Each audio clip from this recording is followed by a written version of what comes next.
आज विधानसभा की समाप्ति के बाद हमारा जो ये एजेंडा आया है, हमने महिलाओं को सामाजिक सुरक्षा और सम्मान के लिए दीनदयाल लाडो लक्ष्मी योजना को लागू करने का निर्णय कैबिनेट ने आज लिया है। पंडित दीनदयाल उपाध्याय जी की जयंती आगामी 25 सितंबर 2025 से इस योजना का शुभारंभ होगा। इस योजना के तहत पात्र सभी महिलाओं को हर महीने 2100 रुपए की वित्तीय सहायता प्रदान की जाएगी।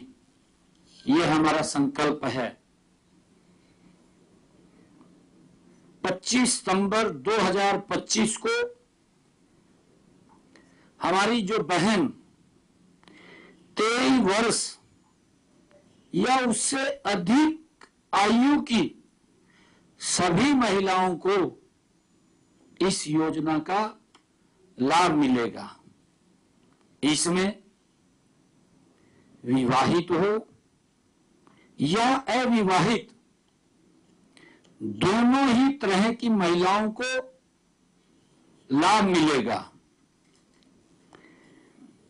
पहले चरण में हमने उन परिवारों को शामिल किया है जिन परिवार की आय 1 लाख रुपए से कम है।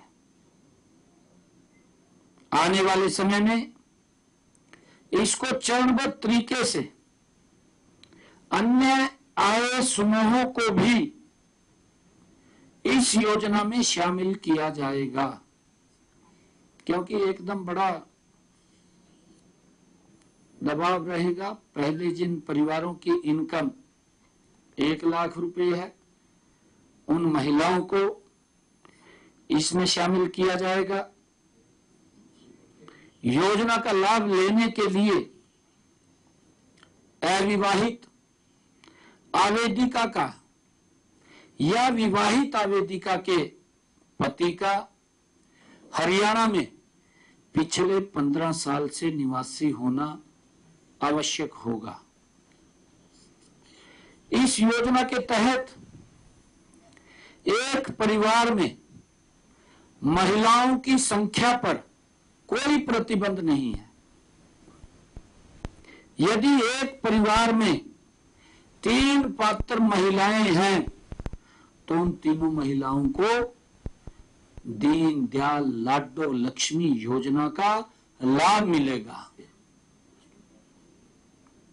मुझे खुशी है कि सरकार द्वारा पहले से चलाई जा रही ऐसी 9 योजनाओं जिनमें आवेदिकाओं को पहले से ही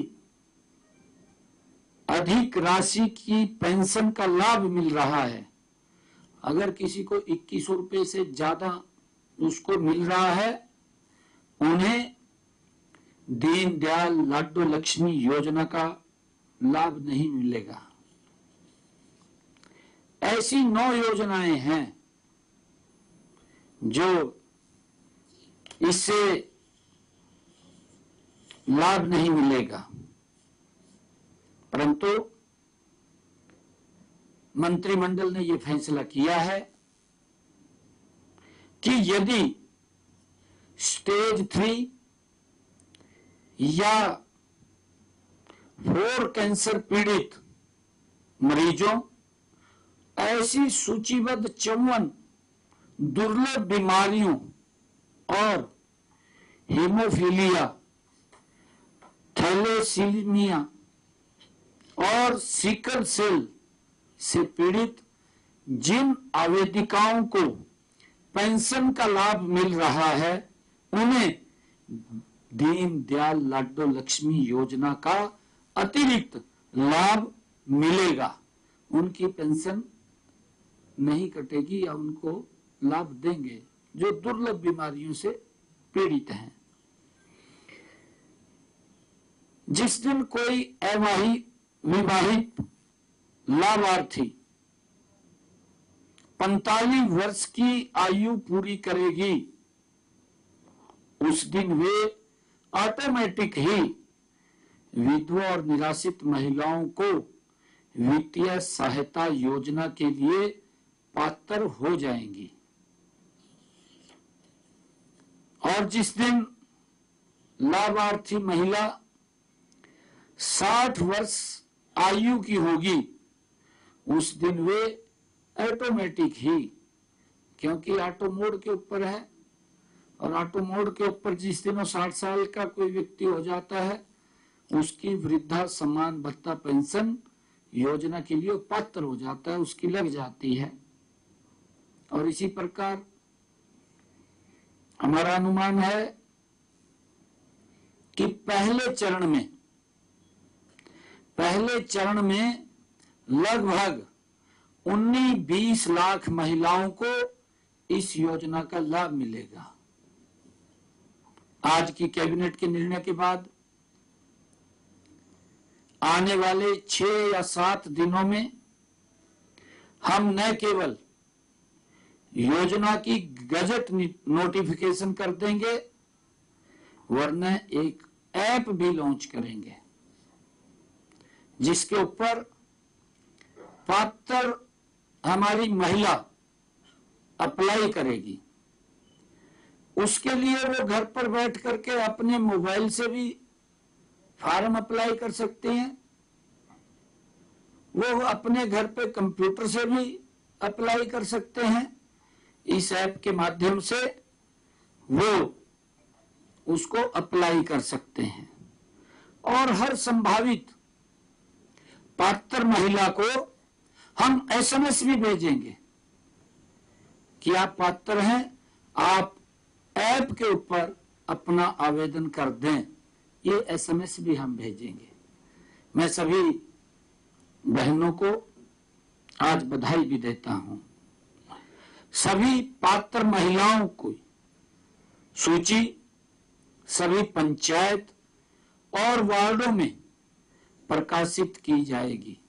वार्डों में भी हम जो वार्ड की हमारी वहां पर कमेटी है या ग्राम पंचायत है, उन सब में वो चली जाएगी। सभी ग्राम सभाओं और वार्ड सभाओं की सूची पर कोई भी आपत्ति दर्ज करने का अधिकार होगा। किसी को अगर कोई लगे कि ये गलत हो रहा है तो आपत्ति दर्ज कर सकता है, उसके लिए ये ओपन रहेगा। आज एक महत्वपूर्ण फैसला दीन दयाल लाडो लक्ष्मी योजना, जो हमारे संकल्प भी है और जो बात बोलते हैं उसको पूरा करते हैं। मुझे खुशी है कि आदरणीय मोदी जी के नेतृत्व वाली जो सरकारें चल रही हैं, जो बोलते हैं उसको पूरा करते हैं। ये बड़ी महत्वपूर्ण योजना थी जिसको लेकर के लगातार आप भी हमारे से क्वेश्चन पूछते रहते थे। हमने कहा था कि एक समय के ऊपर आकर के इस पे वर्किंग चल रही है और हमारे अधिकारी लगे हुए हैं, बड़ी तत्परता से लगे हुए हैं और ये बहनों तक पहुंचाने का 2100 रुपए का संकल्प ये हमारा है। हमने अपने इसी फर्स्ट बजट के अंदर ही 5000 करोड़ रुपए का प्रावधान किया था, परंतु लाडो लक्ष्मी योजना के लिए कोई पैसे की हम दिक्कत नहीं आने देंगे। बहनों तक पैसा पहुंचाने की जिम्मेवारी ये आदरणीय मोदी जी के नेतृत्व वाली डबल इंजन सरकार की है। सर अमूमन इस तरह की घोषणा कोई भी सरकार होती है ना, इलेक्शन टाइम में करती है।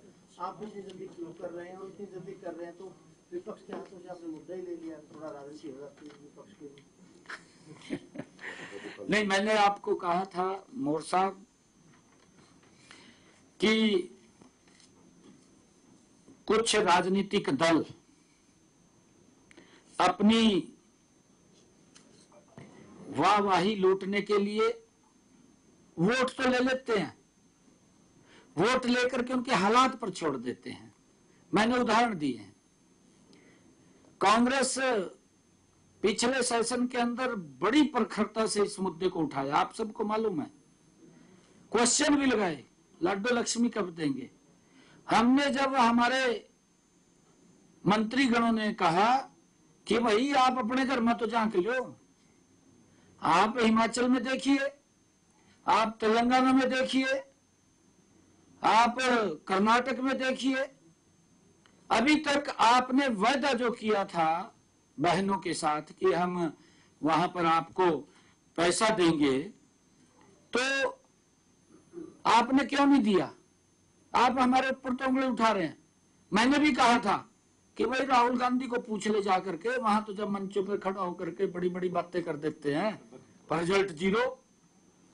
आप लोग देख रहे हैं, हमारी सरकार जहां पर भी है, चाहे महाराष्ट्र के अंदर वायदा किया, मध्य प्रदेश में वायदा किया, चाहे राजस्थान में वायदा किया, और चाहे हरियाणा में वायदा किया, ये नरेंद्र मोदी की गारंटी है। यही तो गारंटी है। कांग्रेस का तो चाइनीज सामान है, उसकी गारंटी थोड़ी होती है, कोई गारंटी नहीं है। सजबाग तो दिखता है, जो बोलते थे ना चमक, एक मिनट, चमक तो दिखती है, मैं चमकी चमक गारंटी दी है।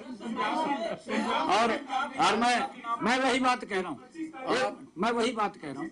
योजना का शुभारंभ करने के लिए मोदी जी या फिर कोई राष्ट्रीय स्तर पर कोई कार्यक्रम तय किए जाएंगे कैसे? तो ये बड़ी योजना आप, मैं अभी आता हूँ, क्योंकि आपने क्वेश्चन पूछा है अभी पंजाब में भी क्यों नहीं हुआ। आम आदमी और कांग्रेस एक थाली में बैठ कर खावा, दोनों ने जूठा खा रखा है, दोनों ने जूठा खा रखा। महिलाएं प्रदर्शन करती है इस मांग को पूरा इसको पूरा करने के लिए ना, पंजाब में भी मैंने तो कहा है, परंतु अब पंजाब की बहनें भी, मैं आज यहां से कह रहा हूं कि पंजाब की बहनें भी अब आम आदमी की सरकार के ऊपर कोई विश्वास नहीं उनको रहा। वे तो झूठ बोलते हैं। अगर इलेक्शन के एक महीना पहले विधानसभा 70 बुलाए का हर घोषणा करते भी हमने कर दिया, भाई तय 5 साल तुमने वायदा जो किया था उसके अंदर तो कुछ भी नहीं किया। ये तो वोट लेने का एजेंडा हो गया इसका। पंजाब में अगर भाजपा की सरकार बनेगी तो वहाँ भी लागू बिल्कुल करेंगे ना लागू। सर देखिए ऐसा है, मैं आपको बता रहा हूँ, सीएम साहब, जहाँ ये अलग अलग स्टेट का अपना विषय होता है और उसके अंदर जब पार्टी बैठती है, पार्टी बैठ करके तय करती है मुद्दों को और उस मुद्दों को फिर लागू करती है। क्योंकि जो भी हमने यहाँ पर हरियाणा में हम किसान की 100% फसल एमएसपी पर खरीद रहे हैं, वहां तो कुछ भी नहीं है। वहां आप जाकर के पूछ लीजिए, अगर मेरे किसान का, मैं अभी डबवाड़ी गया तो वहां मेरे को कहने लगे कि एक किसान का फसल का खराबा हुआ 10 लाख रुपए पहुंचे और वहां से कहा 1 रुपया भी नहीं पहुंचे। उसी के पड़ोस में कहा वहां जमीन थी, उसका भी नुकसान हुआ था, बॉर्डर पे था एकदम, कहा उस किसान का भी नुकसान हुआ था, तो उसको 5 पैसा नहीं मिला। और आपको जो हरियाणा वाले का था उसको 10 लाख मिल गए। देखिए किसान भी देख रहा है, किसान भी देख रहा है, समझ रहा है। ये बातें तो करते हैं बड़ी बड़ी, सजबाग दिखाते हैं, करते नहीं कुछ भी। मोदी जी के नेतृत्व वाली सरकार की गारंटी है, जो बोलते हैं वो करते हैं। आयुष्मान का लाभ नहीं वहां मिल रहा, यहाँ 5 लाख रुपए का दे रहे हैं ना। गरीब व्यक्ति को चिंता नहीं है, गरीब व्यक्ति को कोई चिंता नहीं है कि अगर कोई बीमारी आ जाती है सर ऊंचा करके इलाज करा सकता है। और मैं सर मैं ये मेरा सवाल एक और कि आपने 1984 राइट्स जो है 1984 राइट्स वाले जो है उनको भी आपने जो है कहा कि नौकरी दी जाएगी, 24 फसलों के ऊपर एमएसपी दी, और अब ये वाली स्कीम जो है वो लागू करने जा रहे हैं। तो क्या अगला मिशन पंजाब है, क्योंकि आपको भी बड़ी जिम्मेवारी जो है पंजाब की दी गई है। और इसका नहीं, देखिए ये विषय नहीं है, ये हमारा केंद्रीय नेतृत्व तय करता है। लोग देखते हैं, लोग पंजाब के हरियाणा की तरफ देख रहे हैं कि यहाँ ये सुविधाएं मिल रही है, यहाँ क्यों नहीं मिल रही? क्योंकि वहां लगातार बात होती रही। पहले कांग्रेस थी, कांग्रेस ने पंजाब को खोखला किया, अब कांग्रेस से भी बड़ा सजबाग दिखाने वाला पहुंच गया। उसने तो जब कवाली कर दिया, उसने तो ऐसे वायदे कर दिया, रिजल्ट जीरो, कुछ भी नहीं। पंजाब में बीजेपी आयुष्मान कार्ड बना रही है तो उनको जेलों में डाला जा रहा है। किनको? पंजाब में बीजेपी के नेता आयुष्मान कार्ड बना रहे हैं। नहीं, देखिए इससे लोग पीछे नहीं हटेंगे। अब पंजाब के लोगों ने मन बना लिया भाई क्या मोदी जी की सरकार जो काम कर रही है, ऐतिहासिक निर्णय ले रही है, ऐतिहासिक काम कर रही है, कोई दिक्कत नहीं है। इनकी इच्छा शक्ति की कमी है, इनकी नीयत की कमी है, इनकी नीति की कमी है, और ये दोनों के दो है, कांग्रेस भी और आम आदमी। सीएम साहब, दोनों एक जगह बैठ कर आज जो अनाउंसमेंट आपने की है सीएम साहब, एक मेरा सवाल ये था, आपने जो अनाउंसमेंट की है, पंजाब के दौरे और कर सकते हैं आप। नहीं, देखिए मेरी रिश्तेदारी है, जब मैं रिश्तेदारी में बिना जाऊं तब लग जाके कहना भी भाई एक का दौरा हो गया। सर आज जो अनाउंसमेंट की है आपने, सर जो आपने घोषणा की है सीएम साहब, रणबीर गंगवा जी बैठे यहाँ, इनकी 14 है वहां से बेटा ब्याह हुआ, इनका बेटा ब्याह हुआ सर पंजाब। आज जो घोषणा हुई है सर, जो सीएम साहब सीएम साहब के 1 लाख जो ये 1 लाख रुपए वाली घोषणा हुई है, 1 लाख रुपए का क्राइटेरिया कितने परिवार इसमें? नहीं, ये फर्स्ट फेस है, ये फर्स्ट फेस है। ये मैंने कहा ना, आपने सुना नहीं, ये पहला चरण है।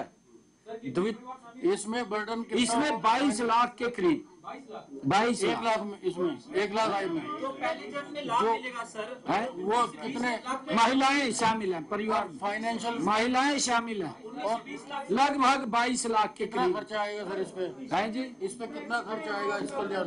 इसके अंदर लगभग पर मंथ का 5,000 करोड़ रुपए आएगा, पूरा साल का। हाँ, पूरे साल का फर्स्ट फेज में 1 साल का 5,000 करोड़ रुपए आएगा। सर ये हम डिटेल्स दे देंगे सर इनको, ये आपको डिटेल भी आ ये जाएगी। डिटेल्स आ जाएगी। हाँ जी, ये रजिस्ट्रेशन होगा तो आगे चल जाएगा। सीएम साहब नहीं, 1 मिनट देखिए, एकदम अगर हम पूरा खोल देंगे तो दबाव आ जाएगा। इसको फेसिस में इसी करके खोल रहे कि रजिस्ट्रेशन में भी दिक्कत ना आए। इसमें भी दिक्कत आएगी, लंबा चलेगा ये रजिस्ट्रेशन करने में, क्योंकि इसके लिए मैं एक और बात कहना चाहता हूं कि इस सेशन में विपक्ष ने एक बार भी नहीं बोला भी अब नई बात करेंगे लड्डू लक्ष्मी के ऊपर, एक बार भी नहीं बोला। और हमारा संकल्प है कि हम अपने संकल्पों को लगातार पूरा कर रहे हैं। हाँ जी, बेटी बचाओ बेटी पढ़ाओ से उसके ऊपर मैंने कल बोला, यदि आप ये योजना लागू करते हैं। मैंने विपक्ष वाले आपसे प्रभावित दिखाई दे रहे थे इस बार, कई विपक्ष के विधायक भी प्रभावित दिखाई दे रहे हैं आपसे। एक मिनट। हाँ जी।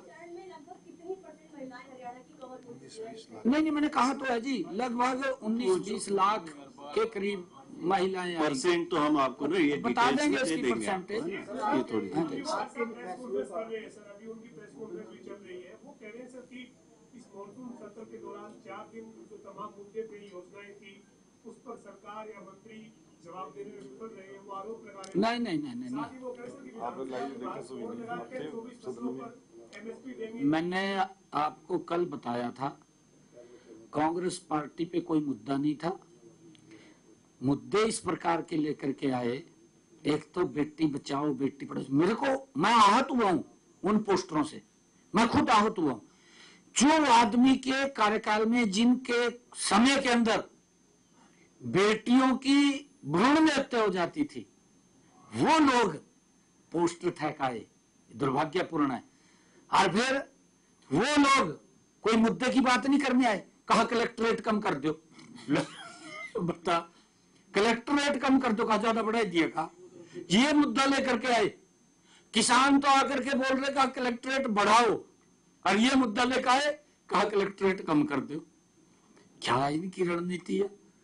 और फिर क्या बात बोलते हैं ये? आपके सामने विषय क्या क्या थे इनके? कहा वोट चोरी हो गए, पोस्ट उठाए घूम रहे। कोई है मुद्दा कोई? आप बताइए। आप देखिए, बड़े समझदार और पूरा आप वॉच करते हैं सबको पूरा दिन, जनता को भी, उनकी समस्याओं को भी, उनकी समस्याओं को सरकार तक पहुंचाते हैं। आप मंथन करना, ये माननीय स्पीकर महोदय ने भी कहा है,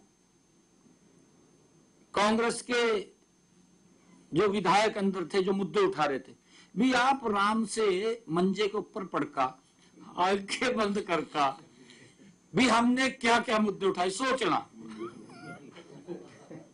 भी क्या क्या मुद्दे उठाए, खाली बात करनी। और हमने तो विरोध करना ही है। हाँ, ये देख लो आपके सामने, आपने सुना है, उन्होंने ये कहा है कि आप जो भी अच्छा काम भी करेंगे उसका भी विरोध करेंगे आप। इसका भी विरोध होगा फिर आपका सर। ठीक, बहुत बहुत जी, धन्यवाद। बहुत बहुत धन्यवाद, धन्यवाद आपका सभी हाँ, का। एक मिनट जी। आज क्योंकि पंजाब के अंदर बाढ़ आई है और बहुत पीड़ा है, हमें भी दुख है, बाढ़ के अंदर काफी नुकसान हुआ है। मैंने आज ही पंजाब के आदरणीय मुख्यमंत्री भगवंत मान जी को एक पत्र लिखा है और मैंने कहा है कि पंजाब में, मैं पढ़ के आपको बता देता हूं जो मैंने लिखा है इसमें। पंजाब में आई बाढ़ की स्थिति से उत्पन्न कठिनाइयों के बारे में जानकर मुझे अत्यंत दुख हुआ है। इस प्राकृतिक आपदा में हमारे पंजाब के भाई बहन भारी संकट झेल रहे हैं। हरियाणा सरकार और हरियाणा की जनता इस कठिन समय में पंजाब के साथ खड़ी है। यदि आपको किसी भी प्रकार की सहायता, राहत सामग्री, बचाव दल, चिकित्सा सहायता या अन्य संसाधनों की आवश्यकता है तो कृपया मुझे निसंकोच अवगत कराएं। मैं आपको हरियाणा के 2,80,00,000 लोगों की तरफ से मैं हर संभव सहायता आप जहां कहेंगे वहां तुरंत पहुंचाने का आश्वासन देता हूं। हमारा उद्देश्य है कि संकट की घड़ी में प्रभावित हर व्यक्ति को शीघ्र अतिशीघ्र राहत पहुंचाई जा सके। मैंने भगवंत मान जी को आज लेटर के माध्यम से कहा है, क्योंकि हम सब एक मानवता के आधार के ऊपर हमें ये आवश्यक है। Thank you.